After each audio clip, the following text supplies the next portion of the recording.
Welcome back to the Two Blues podcast and to a brand new episode of Loan Watch, our weekly series where we go into all of the Chelsea loanees across the globe, just how they are getting on. And today we're going to focus a little bit more closely on Estevao Willian with the goal and an assist in his last game. He has now overtaken Neymar for goal contributions.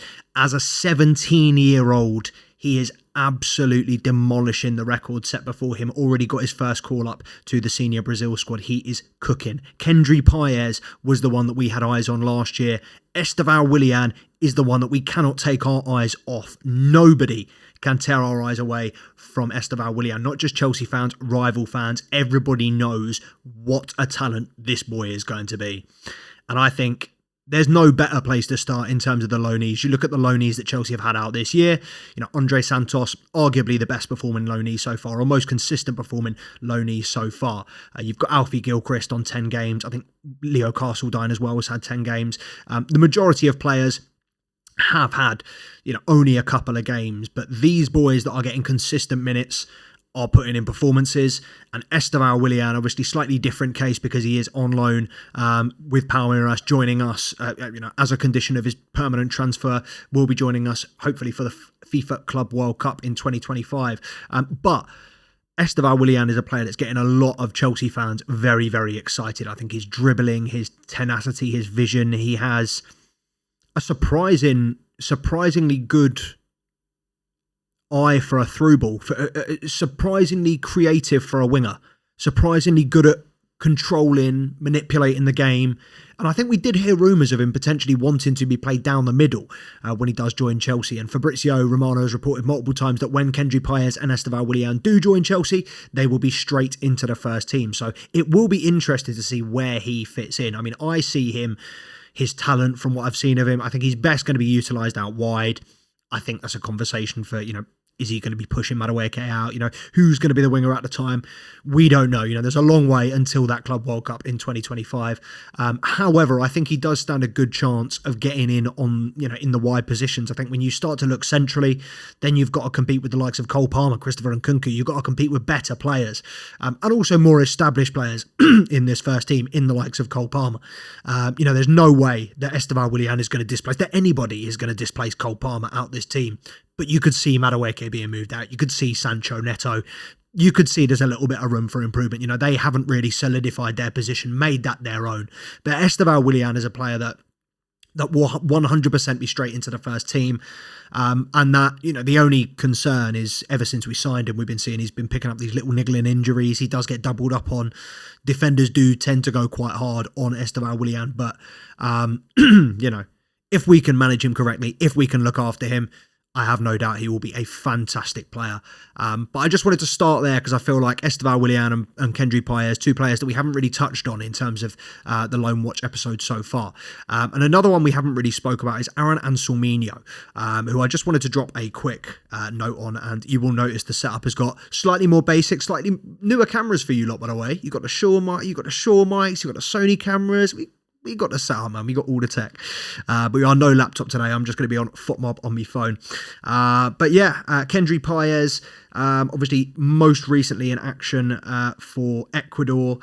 Still waiting for him to play for Independent Del Valle after the international break. But Anselminho was the one that I wanted to touch on with Boca Juniors. Now, when we signed him, he was in inspired form. He was putting in fantastic performances. Since we've signed him, I mean, he's had a pretty poor 4 games or 5 games by ratings worth in comparison to the games before that. It looks like his form's dropped off a little bit. Interesting to see because the hype I feel of Anselminho has died down very quickly. And I think Anselminho, particularly with this Achimpong news. Now, I'm sure we've all seen about Josh Achimpong, Chelsea saying he is not playing until he signs a new contract. And there are also top clubs sniffing around him, and Chelsea do not want to sell. I think I saw Dortmund, Real Madrid linked. There were at least 2 or 3 other clubs that were in the conversation and were keeping tabs on Josh Achimpong. And that is a player I do not want to lose. I think in the Conference League this season, Achimpong and George should be getting minutes every game. Tyreek George should be getting minutes every game. Achimpong should be getting minutes every time we look comfortable, every time we kill the game off, bring Achimpong on to get a little bit more experience. I think he needs to go through the natural level of progression, the natural career progression that Alfie Gilchrist is doing at the moment. You know, he had his breakthrough season with Chelsea last year. Now he's on loan in the Championship with Sheffield. I'd like a similar experience, a similar path of progression for Achimpong. You know, a good quality loan move next year after he's got some minutes under his belt. It's good to see that Chelsea are standing firm on their stance on quality young players like Achimpong. They do not want him to go, and they do not want to lose him. But the fact that whose ball is the court in? If we're saying we're not going to play you until you sign a new contract, he has every right to run down his contract. Listen, I would not like it. I don't think that's the best option. If I was a Chelsea player, I would not, you know, it's my club. I would not run down the contract. I would not do something to harm the club. But if you do not feel as a youngster there is a natural line of progression, which obviously he's got Reece James and Malo Gusto on that right side to compete with. We've got other players on the left, you know, bringing in Renato Vega in the summer. Caleb Wiley also we've signed and sent on loan. The fullback positions are hotly contested. So it's a very, very difficult situation for Achimpong. I do understand why he would want to look elsewhere, but fingers crossed we can mitigate. Fingers crossed that we can make a compromise, get the contract signed, and at the end of the day, I want him held down to an 8-10 year contract like the rest of them, because I think he's got fantastic talent. And you know, every single year we say there are players that Chelsea lose that we would like to have kept, you know, players like Bashir Humphreys, who I think do have the quality to make it. But look, when you look at the number of quality young centre-backs out there right now, not just at Chelsea, not just in the Premier League, in the world, the likelihood, the chance of making it is very, very slim.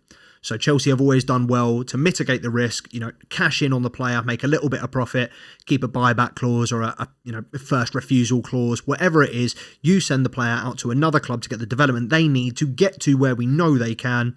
If they make it there, Chelsea are more than happy to pay the 30, 40, 50 mil, whatever it costs to get that player back. Because at the end of the day, inflation in the market, you're looking at a good player. 50 mil is not a big fee these days.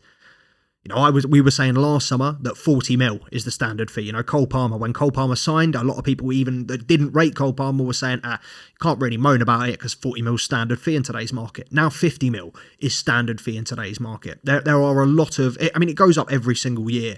You look at the transfers that, you know, were 10, 15 years ago compared to today, you know, the value of these youngsters has just shot up astronomically. It has been a steady increase in value of talent and value of potential. You never used to pay a lot more money for wonder kids, I feel, personally. I mean, I know there was obviously, you know, record-breaking transfers, big transfers like Rio Ferdinand. He was fairly young when he moved from Leeds to Man United. But in terms of groundbreaking transfers and fees paid, the average, not groundbreaking transfers, in terms of fees paid, the average fee paid for a young potential starlet, 20 mil's a bargain these days. If we see a player with potential, wonder kid, whatever you want to call him, go to someone for 20 mil, we're calling bargain. 30 mil, thank you very much, lovely. 40 mil, yeah, no skin off my teeth. 50 mil, standard fee in today's market. I feel like 50 mil can get thrown around and nobody can bat an eyelid. But it will be interesting for Josh Achimpong. I would love him to sign this contract. I think he will need assurances on game time. Be interested to see whether he gets it, because Enzo Maresca been very public about, well, anything and everything so far. So if he's asked about it, I mean, I haven't checked his press conference. I assume he did his press conference today. I haven't checked it today, but if he was asked about it today, it'd be interesting to hear what he says. But yeah, pressure on the youngsters, man. And I can see Aaron Anselminho being one of those forgotten about players, one that we are hyped about bringing him in, and then like David Dutch Fofana, never sees the light of day in a Chelsea shirt. But yeah, obviously it's been international break, and while it's great to see a lot of the Chelsea individuals going out on international break, like Renato Vega getting his first call up, not so busy for the loanees. Obviously a few of them were involved in the under-18s, under-21s, whatever you want to call it, development squads, the youth squads for the internationals. But should really have covered that in the international break. This is not an international watch, this is loan watch. George Petrovic is the one that I want to finish on.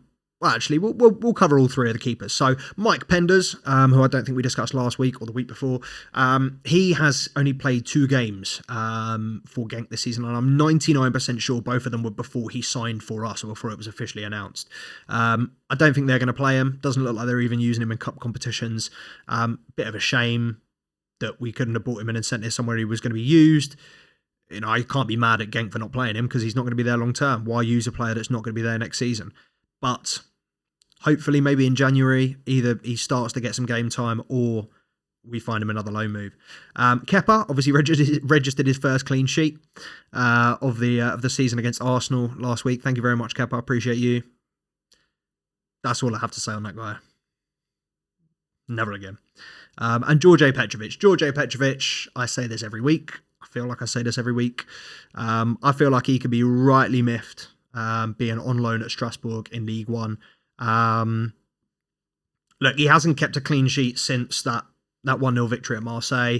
They've played Lens and PSG, so I don't really expect him to keep clean sheets. But listen, man, Djordje Petrovic, it's no secret that I'm not a huge fan of Robert Sanchez. I think Djordje Petrovic is just so much better. I think he's so much safer, so much less danger, so much less volatile, so much less likely to provide an error lead into a goal. He's just safe hands as opposed to Robert Sanchez is playing in football boots with no studs. You get me? Like, it hurts my heart a little bit to see Djordje Petrovic cast out when Enzo Maresca is repeatedly publicly backing Robert Sanchez so hard. But, you know, it'd be interesting to see how this goalkeeper situation evolves at the end of the season. It'd be interesting to see if Petrovic is done, if that was a one and done last year, or if there is scope for him to come back. If he has a great season, I don't see why we can't be open to keeping him in the fold.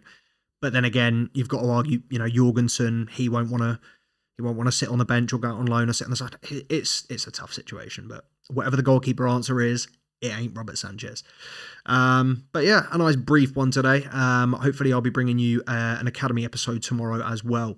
Obviously we've got Chelsea, Panathinaikos, and I'm going to be doing a live match watch along 5:45 tomorrow, and then live match reaction straight away on the YouTube as well, separate streams. But yeah, man, I'm going to hopefully bring you an Academy episode tomorrow. I'm going to hopefully be bringing you a Chopping It Up with Charms on Friday as well. Guys, make sure to keep liking, commenting, subscribe to the channel if you have not, but please like, comment on the videos, helps us massively. Appreciate everybody that's tuned in. See you tomorrow.